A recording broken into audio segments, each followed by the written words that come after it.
Yes, so welcome to Vasily's Garden, folks. It's stinking hot today. It really is. It's getting up to 28 degrees. And it's not that I don't like hot weather. I just don't like the abrupt hot weather change and then dropping down to 14, because that's what we're forecast for in having. So tomorrow 20, then down to 14 degrees, and then back up to 24, then down to 14 again. And you know, it just really knocks the body around. That's the human body, but also knocks the plants around. And I'm standing around, next to a persimmon tree, and in fact it's doing mighty fine considering all the changes in the weather temperature. Now this is a spot that I've mentioned many a times before that it's quite windy. I was hoping it wasn't going to be, but it is a bit of a wind tunnel. And why I say that is because I planted my citrus trees in the hope that they'll actually do well in this space here, but they get weather beaten pretty much. And you know, in fact, I thought the persimmon tree will struggle as well. For those who haven't grown a persimmon tree, I used to have one in the garden centre many moons ago, and I had it in a large pot with the base cut out so the roots had grown down, because persimmon trees don't like wet feet. They certainly don't like wet feet. They don't like high winds, which is what it gets here a little bit, but thankfully today it's not windy.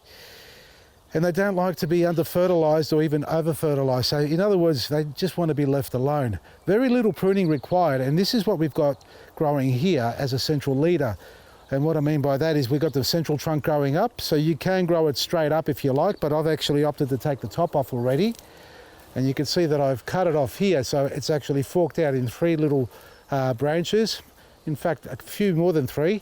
So that can grow, and I'll be quite content for this to grow up to about 2.5 metres. It's about just under 2 metres now, or thereabouts.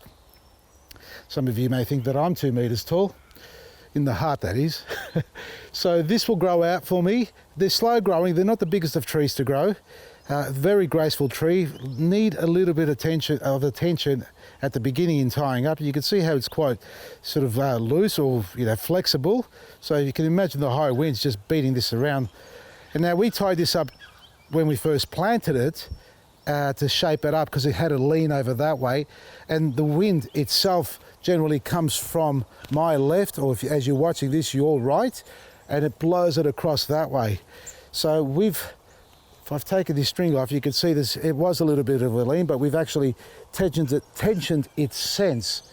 So when it comes to tying up plants and staking them, and we did this with the olive tree, always revisit your tree or plant, whatever it is, even the standard rose, because you'll find even those stakes, like these ones here for a standard rose, they can rot out at the bottom quite quickly. So this tree here still needs a little bit of attention. And what I'm talking about is down here with the trunk. Well, let me loosen up this label, because I just realised the trunk's thickened up a bit.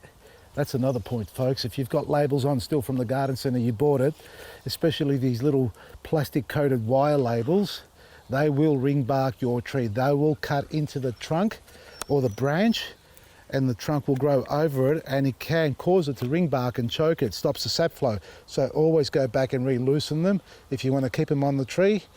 Or you can use other methods to record what type of plant it is. I don't really need it here because I know it's a few. I've only got one persimmon, but when you've got an array of trees all together and you're not quite sure what they are, get your labelling system organised so you don't cut into it. But back to the trunk, this trunk here, I put the label in the wrong spot, didn't I? So I can't see what I'm talking about.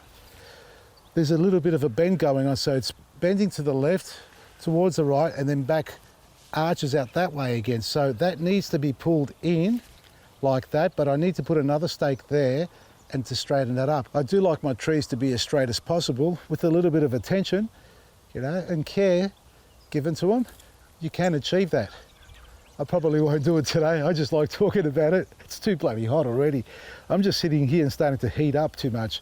But get your trunks straight, and it doesn't matter how many ties you put on them, as long as they're a soft tie or something similar so it doesn't cut into it, and have, as I said before, at least 3 anchoring points, maybe 4 if you like. So that's going to go there, that's going to go here, then this is going to go back that way, and hopefully that way.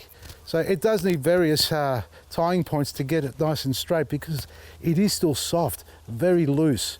And if I didn't tie this up, I guarantee you this tree would be on the ground now, if not snapped over.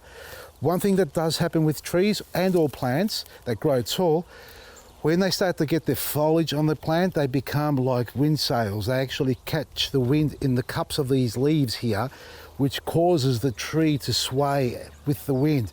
So if you got high winds coming through and it was just a dormant tree, the wind will cut right through the branches. It won't get caught up in the leaves, and it'll be quite safe. But when it comes into springtime and you get a lot of growth, and the leaves are still very soft and delicate as well. So if you're in a wind-prone area, make sure you tie your trees up properly, because these leaves will basically carry the tree in the direction the wind's blowing. And if it's a high wind, well, it may not take it too far, but just break it in half. They become top heavy.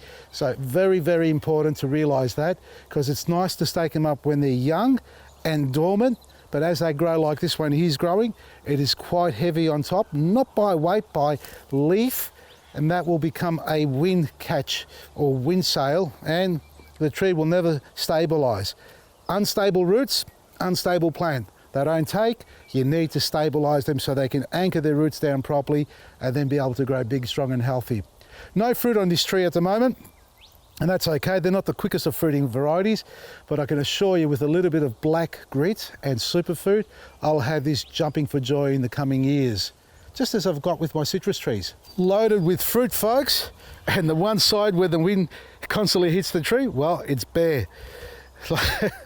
Completely bare. So that is because of the wind, and this is exactly what I mean. The citrus trees don't like it, but regardless of that, we got an abundance of flowers, and I guarantee you we're going to get a heap of fruit off this one, and I'm going to love every little bit of it, because it's going to be full of beautiful sugars and nutritional value for me, and that's how you want it.